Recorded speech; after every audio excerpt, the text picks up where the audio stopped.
How's it going, everyone? Welcome back. Want to do a quick update after the little drop we had today. There's obviously some new stuff to talk about, and hopefully we can keep you guys informed, especially because I didn't do the weekend video.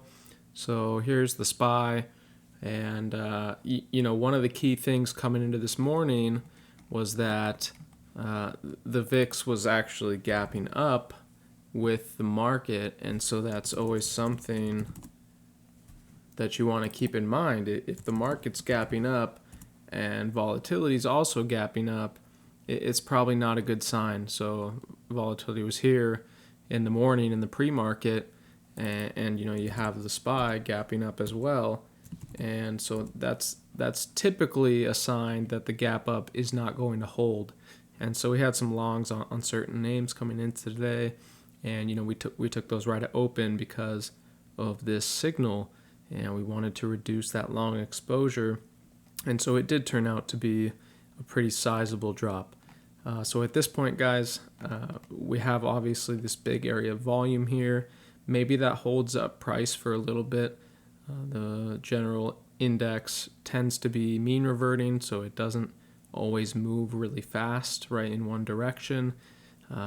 So what we're looking at here is we have a declining 5-day moving average again, and we do not want to be long the market when we have a declining 5-day moving average.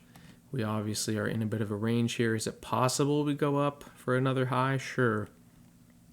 And the other scenario is that we start holding under 370 here in this brick of volume. We can see that kind of across this whole way there's been resistance, right? So as long as we're below that and below a declining 5-day moving average, this can turn into something more, and so that's something to be aware of.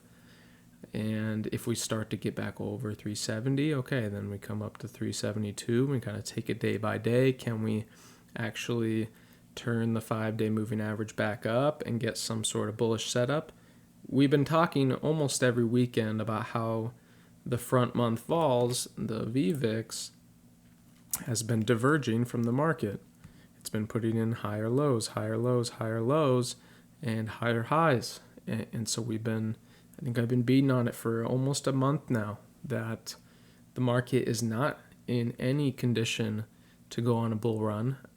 Any big bullish moves right now should be taken with a grain of salt. They're probably not going to last very long as this divergence continues. And right, this is looking 1 month out, the VVIX, so this is not a good sign for the next month, and so we should be on guard for the next month, and we should expect a correction is going to be likely.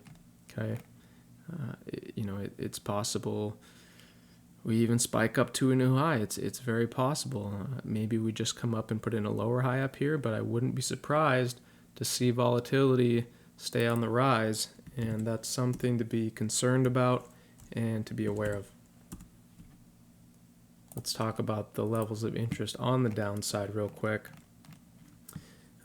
This has been held multiple times, the view up from this high. It was pretty high volume that day, and so it's a good place to put it. And you can see when we're underneath that they tend to sell rallies, and then we'll kind of close over or gap over, and then it's been support quite a few times here, and today included. So that's really our level of interest. Next would maybe be from this October 30th low, which is going to come in closer to 360.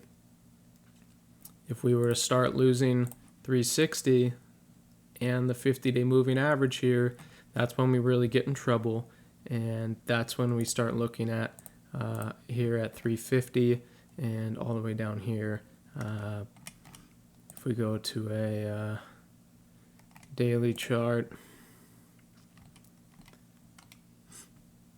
maybe we're looking in here where this volume is, right? You see this volume. So right in here at 340-ish, that would probably be the next area. Okay.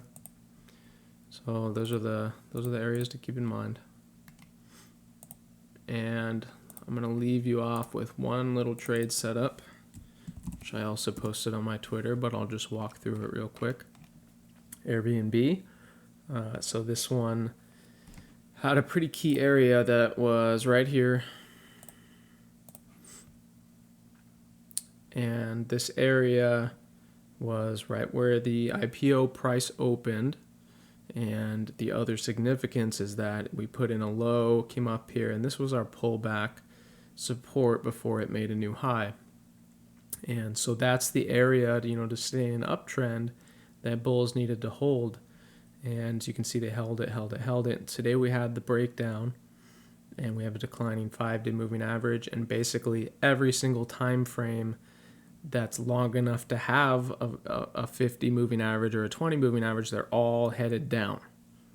Every single trend, every single time frame is now headed down on Airbnb, and this was a really nice consolidation and breakdown. So what you can do is have your stop right above this high and trade it however you want to, if it's just intraday, if it's more of a swing.